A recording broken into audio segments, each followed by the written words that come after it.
Now that we're into COVID about 6 months, we're beginning to see some of the implications of early decisions we've made. I'm going to go back to some of the comments that I made early on in this, some that I got a little bit of flack for, but I'm going to wear my futurist hat and a business hat to look at some of the things that I would have suggested we do differently and that we do going forward. First of all, complex, wicked problems. That's the nature of COVID. If you look up wicked problems in Wikipedia, it defines it as contradictory options. One counterposes another. A solution creates unintended consequences. They're really hard to solve. There's no real solution. There's only navigating the tension points between several difficult, sometimes almost impossible decisions. So as a futurist, one of the challenges is bringing the different key voices to the table to make sure there's tension points between the options on what's called key stakeholders. We didn't do that through COVID. We only had one voice. That was the voice of epidemiologists. So their solution, of course, the one size fits all, is shut it all down, kill that doggone virus, which I appreciate and I support. However, I only support it if we also bring in a counterbalancing voice of the economist. What is the damage? What is the damage to people, lives, of shutting down the economy over an extended period of time? And what is that balance? Again, no right answer, tension points, hard decisions. Now there's a third voice, and the third voice is mental health. We're now starting to see the true fallout of the mental health crisis that we have created. It's a self-imposed mental health crisis. Now, some of that was inevitable because of the nature of what we're going through. Dr. Jernigan describes what has happened to us as an event is nothing short of wartime conditions. But that voice hasn't been at the table, and now it's showing up at the table. And then the fourth voice, and maybe not the last voice, is school and education. So unless all four voices are at the table and we're wrestling with the hard choices that inevitably are going to cost people lives, incomes, futures, setbacks in education, and weigh those, we can't ever arrive at a decision that's going to bring us whole again. We will only bounce between these different competing interests, and we'll find pockets of the country breaking out depending on which of those four competing interests are putting the most pressure on them.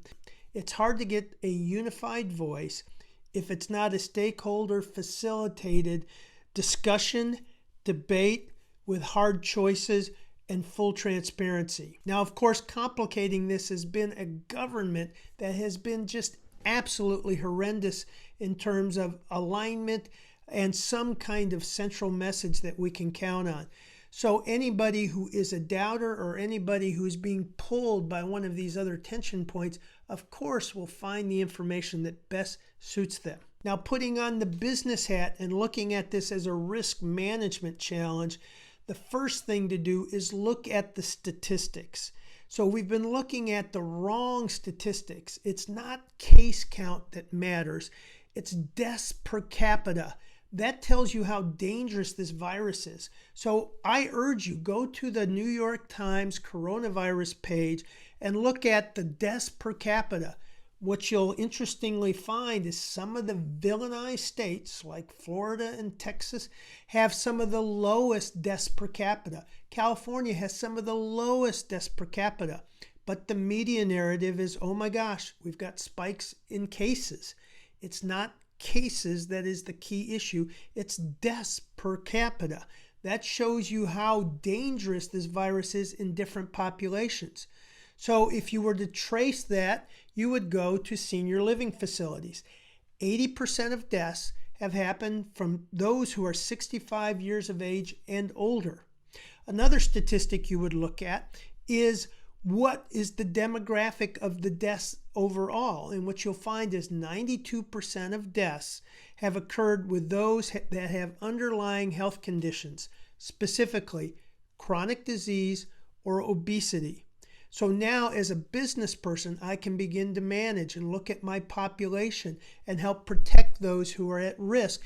If you are healthy, the statistics show you have a very low probability of dying from this. So here again, we're not managing this from a data standpoint. We're managing this from a narrative of fear driven by the media, looking at episodic data, not putting anything into context. And so now we're in this quagmire. And so Rex, you're so smart. What would you do?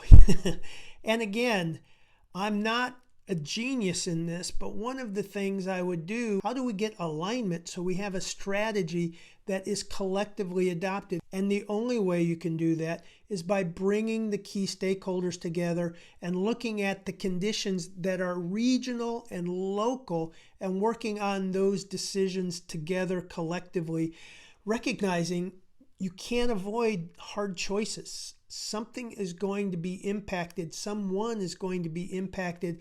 And unfortunately, that also means some people are going to be impacted either economically for life, bankruptcy, eviction, if you go that route, or they may die because of the virus, or they may get thrown behind so far education-wise in the early ages where social and emotional literacy is essential.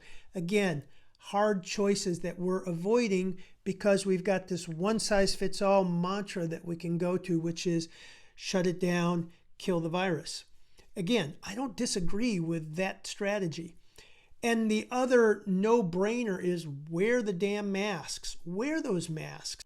Regardless of how confusing it's been, nobody's going to want to go to work if people aren't wearing masks. So just from a practical standpoint, wear the masks. Practice physical distancing. Again, not social distancing. We were one of the first to come out and say, don't use that word, social distancing. Use physical distancing because words matter. So what else would I do?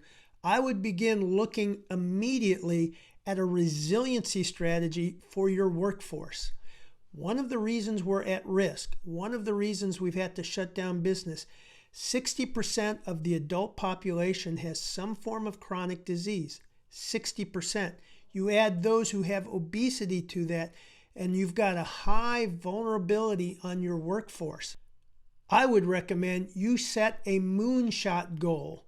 Only do it in 5 years, and it would be to become a fit organization in 5 years, reducing health costs by 50%. In the book, The Healthy Workplace Nudge, we already told the world that we're on an unsustainable course, that chronic disease is rising at a 7% compounded rate. It accounts for 80% of health costs, and it will double in the next 7 years. That was unsustainable. Now, that chronic condition has become acute right in our face. I don't think we have a choice. There has to be strategy number one to create a fit organization in 5 years, reduce health costs by 50%. So remember, Fit 550, that's the strategy we need to go for. The third and final thing I would recommend is that we've got to prepare for the mental health fallout from this event. Again, Dr. Jernigan describes this as a mass disaster, and there are definite predictable stages that go through a population having experienced a mass disaster. In all of the change management initiatives, plans that we've read, that we've looked at, and we've looked at dozens of them, there is no provision for providing and planning for the mental health challenges your company will face and the burnout and the stress your managers will be under, encountering challenges they've never been prepared to handle, they've never faced before.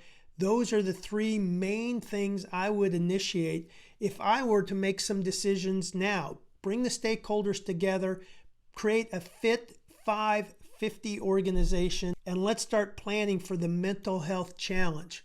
Now, in that third and last area, we created a book, Dr. Jernigan and I and other collaborators, on how to prepare for that mental health crisis and prepare your managers for what we'll see falling out and rippling through our companies for the next several years. I am one voice in this, but I've been tracking it, and you know from the post, we've been early on many of these trends happening. Last year, March 2019, we created a whole program on getting ready for the recession. Early in the COVID, we started talking about the need to have stakeholders in the conversation. This was a lopsided conversation, and we were looking at the wrong kind of metrics to really manage the risk. Now, that's what we do. We're futurists, we're researchers, and we're practitioners. And again, this is my rant. Take it for what it is and give me feedback, push back, add to it, do whatever. We need the conversation. Take care.